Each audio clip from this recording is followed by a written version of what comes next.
Thank you very much, Emmanuel, and thank you to both of you for your kind words. At the outset, I just wanted to say a word about the events in the Middle East and that I utterly condemn Iran's strikes on commercial shipping and on our Gulf partners. These attacks must stop. We urgently need to see a resumption of the ceasefire and negotiations on the remaining issues, alongside unrestricted freedom of navigation in the Straits. And we are united in support of this process, and we are ready to deploy assets to help get ships moving again. Turning to our conversations here in Paris, we have had a very productive meeting today at the Coalition of the Willing. When I look back to when we first brought this group together in Paris and London in early 2025, I am proud of the extraordinary progress that we have made. We now have clear plans in place for a multinational force Ukraine, consisting of over 25 nations ready to deploy within days to help secure the peace when a ceasefire is in place. We also have detailed plans that we agreed here in Paris in January for a wider package of robust and legally binding security guarantees. And look, we all know that we've faced challenges over the last 2 years. But the fact is we have overcome them together. We stand behind Ukraine today stronger than ever. We have increased our military support. Last week in Ankara, we announced 70 billion euros of military assistance for this year and for next year too. And I'm really pleased to announce today that the UK will participate in the EU 90 billion euros Ukraine support loan. This agreement will ensure that Ukraine continues to receive the military capabilities it needs most. It creates a new route for Ukraine to procure capabilities from UK industry, including ammunition, air defence systems and long-range missiles. And it sends a very powerful message about European unity.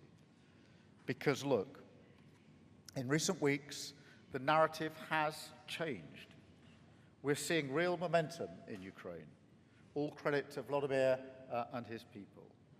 Putin has finally been forced to admit that his illegal invasion is causing real problems for Russia.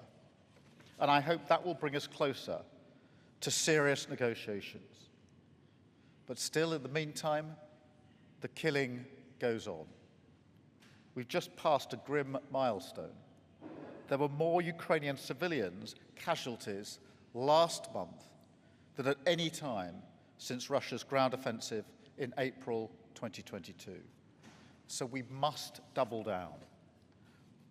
First, we need to do more to support Ukraine in the fight now. We have to do everything we can to ensure Ukraine has the air defences they need to prevent further senseless loss of life.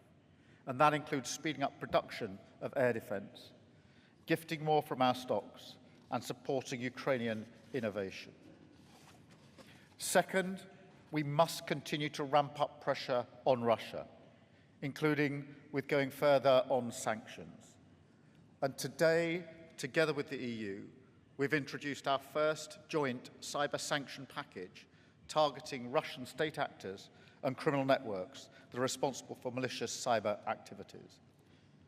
Third, we must continue supporting Vladimir's efforts to secure a just and lasting peace. Even Putin has recognized that his demands for Ukraine to hand over Donetsk will not work, and that there was no agreement in Anchorage to that effect. So we need to support a better process now with some clear frameworks, including an immediate and complete ceasefire, the current line of contact as the starting point for negotiations, robust and legally binding security guarantees, compensation for Ukraine, and European participation in the process to safeguard our security interests. Fourth, now Putin is on the back foot, he will try to intimidate us once again. with more talk of escalation and hybrid attacks. Today, with EU partners, we are attributing last year's attempted attack on Poland's energy infrastructure to Russia's security services. It is another example of their reckless attempts to undermine European security. So we need to be absolutely clear that whilst we do not seek confrontation with Russia, these tactics will not deter us from our support to Ukraine.